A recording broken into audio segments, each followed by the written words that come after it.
In the early 2000s, the internet, and more specifically Reddit, was a much different place to what it is now. Reddit in these times touted itself as the front page of the internet, delivering unfiltered free speech. But this unfiltered approach was responsible for some very questionable subreddits. Reddit would claim it opposed the obscene content popping up in various community-created subreddits, but as the proprietor of free speech on the internet, it was faced with a challenge. It was host to an endless content stream with only a small team to filter through it. Naturally, Reddit came to rely on popular moderators who proved themselves capable of filtering through content and removing anything illegal. It would seem around this time Reddit was accepting of anything so long as it wasn't illegal, and the result would be a rise in communities based solely around explicit content, one of which would be r/jailbait. Jailbait was a subreddit dedicated to posting photos of underage teenagers, usually pulled from their social media platforms or taken by other means and posted to tens of thousands of Redditors without that person's knowledge. To give you an idea of how popular this subreddit was, at one time it was the second most common search term on the website and was voted the subreddit of the year by Reddit in 2008.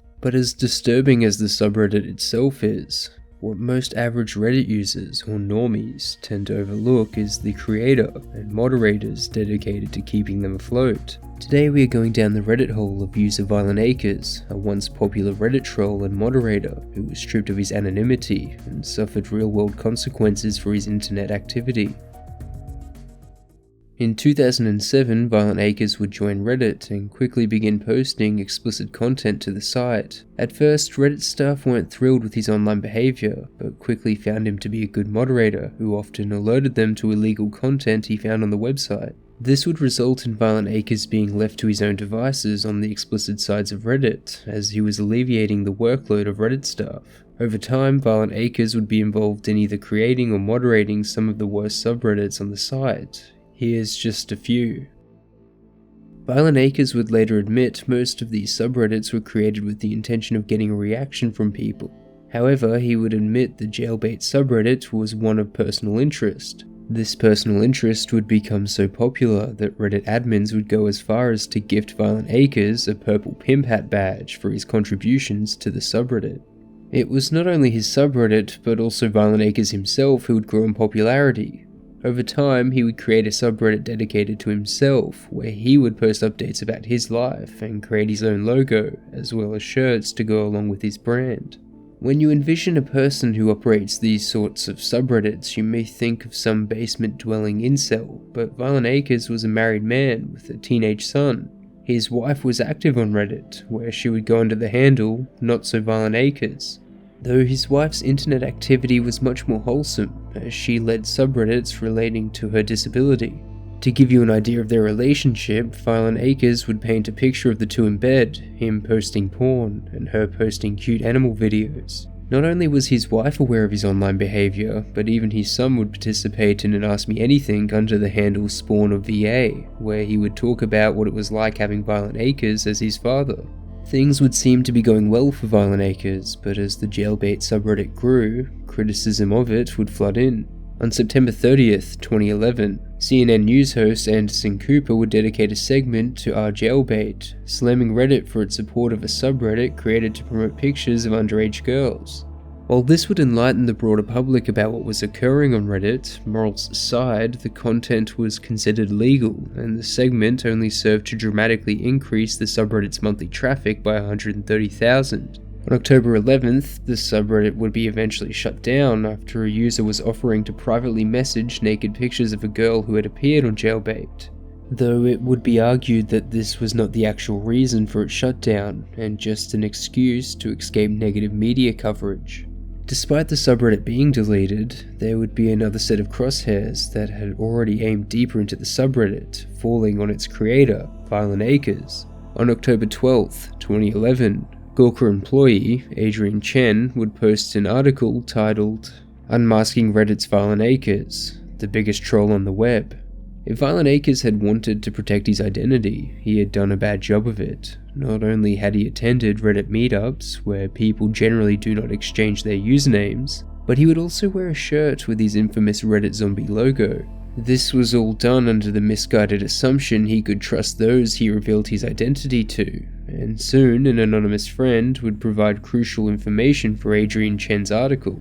Violentacrez would be revealed as 49-year-old Texas-based software engineer Michael Bruch. When confronted with the possibility his true identity could be revealed, Michael would say, "My wife is disabled, I got a home and a mortgage, and if this hits the fan, I believe this will affect negatively on my employment.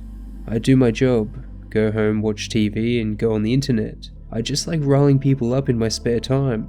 After speaking with Adrian Chen, who was set on doxing him, Michael would delete his Reddit account 6 days later. Unfortunately, this would do little to stop Gawker from posting their article and revealing his identity. The controversy of the Gawker article would see any links to Gawker banned across 60 subreddits, with many Redditors arguing it was unethical to dox someone for what they had posted online, especially if it wasn't technically illegal. Despite these attempts to silence the article, its release would gain traction and Michael's fear of losing his job would be validated. After working for a Texas-based company for over 7 years, he would be fired almost immediately after the article was published. This would prompt Michael to accept an interview with CNN almost a year later, where he would attempt to clear his name. However, much of this interview would be Michael deflecting personal responsibility and pointing to Reddit as the main issue. And say is that, I'm sorry.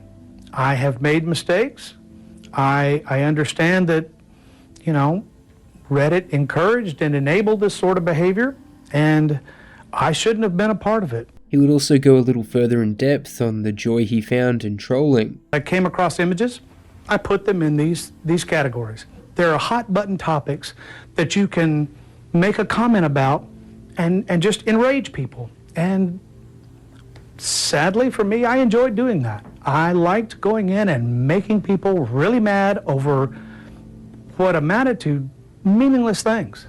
Michael would also attempt to apologize, saying he was sorry to some degree, as he was playing to college humor, but 2 years prior, his audience was appreciative and supportive of his work. At the end of the interview, Michael would also reveal that he had been gifted a gold-plated alien for his contributions to Reddit. This is the little Reddit alien, and this is actually a gold-plated.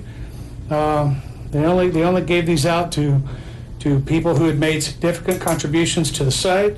After deleting his account, Michael would, for the most part, disappear from Reddit, only appearing in a few instances, one of which was a private mod talk subreddit, where he would allegedly say, "I miss posting porn." In 2022, there is a small trail of his activity online, which consists mostly of him posting about bugs he finds in his garden. It would seem the stigma of his past follows him, and now, in his own words, he's just an old man trying to stay out of trouble.